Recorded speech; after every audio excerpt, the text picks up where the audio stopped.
I've told you on a few occasions that I've been to Iraq a few times, the area of Babylon. First time I went was in the Gulf War, the first Gulf War. And we were trying to get in. Planes could not fly into Baghdad, so we had to take a taxi from Amman, Jordan, all the way across the Jordanian and Iraqi desert to get to Baghdad. It's 25 hours one way and 25 hours back one way. So we did this drive, and we hired a taxi driver who was a chain smoker. I just want you to feel for my predicament. One cigarette after another, after another, after another, all day long. And his favorite music was Madonna. So he had a stack of Madonna tapes and a carton of cigarettes. I felt like I was in the Babylonian captivity. Has nothing at all to do with this text. Just wanted to throw that in free of charge. Nebuchadnezzar had a 4-tiered process to get to these kids. Number one, he isolated them. He took them from their home, took them away from their friends, took them away from their parents, took them away from their temple, their worship, their religious influence, and sequestered them in a new environment. He isolated them. Second thing he did is he indoctrinated them. He re-educated them. Notice it says they were taught the language and the literature of the Chaldeans. Now you read that and go, well, that's not so bad. That's like a free college education. The government's paying for that. Language and literature of the Chaldeans, sign me up. But the goal was not just academic. The goal was to reorient their way of thinking to a Babylonian worldview.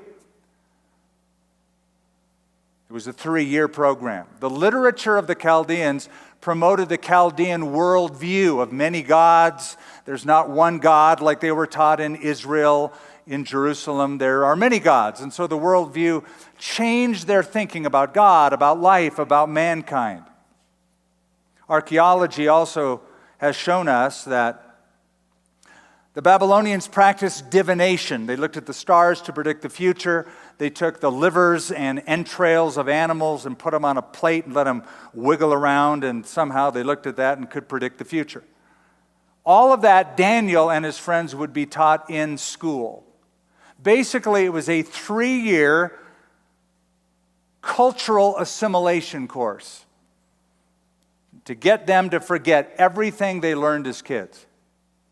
I don't know, that sounds to me a lot like college. I don't want to poke fun at college, but a lot of you know how true that can be, that like in my case, you'll get professors who are paid to teach integrated zoology or biology or whatever is the discipline, and they'll go out of their way not to teach that, but to undermine what you taught them, actively so. So they were isolated, they were indoctrinated.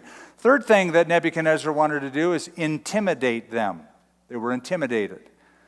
In verse 5, we read that they were given a daily provision of the king's delicacies and of the wine which he drank.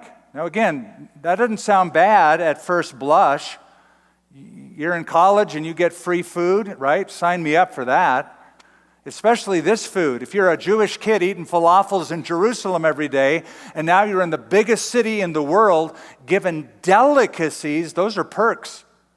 That's like desserts and fine meals and all the wine you can drink.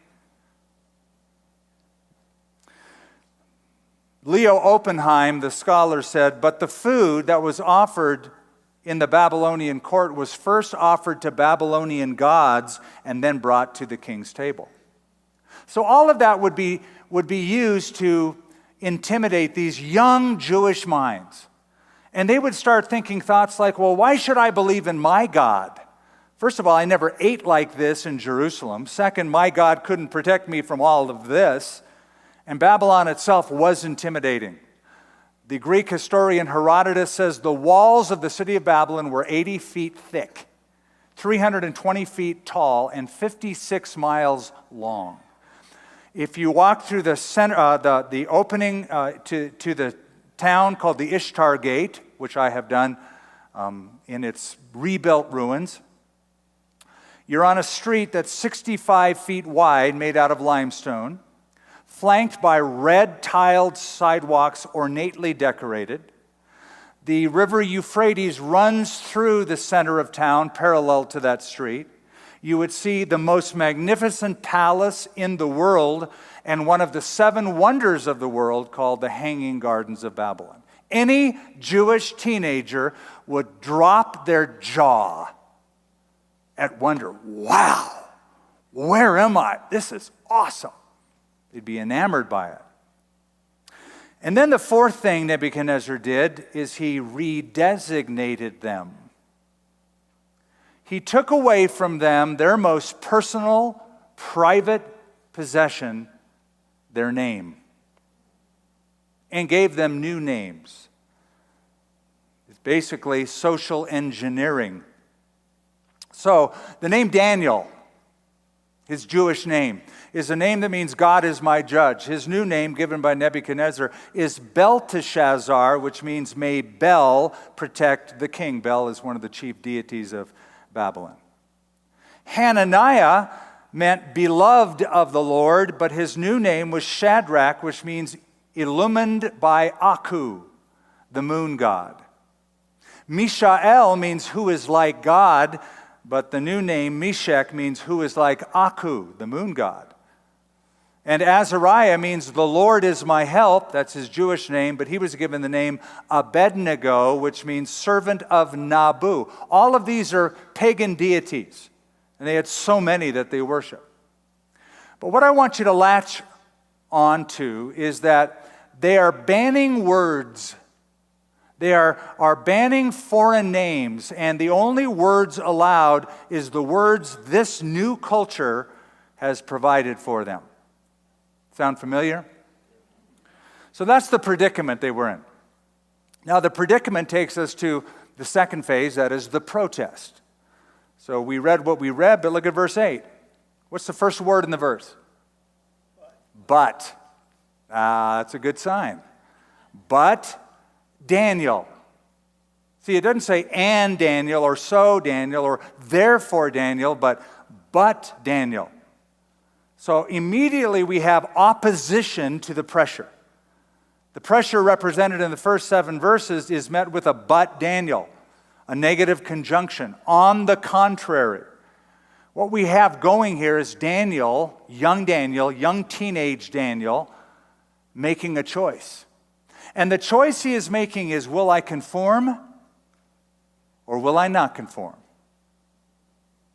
So look what it says. But Daniel purposed in his heart that he would not defile himself with a portion of the king's delicacies, nor with the wine which he drank. Therefore he requested of the chief of the eunuchs that he might not defile himself.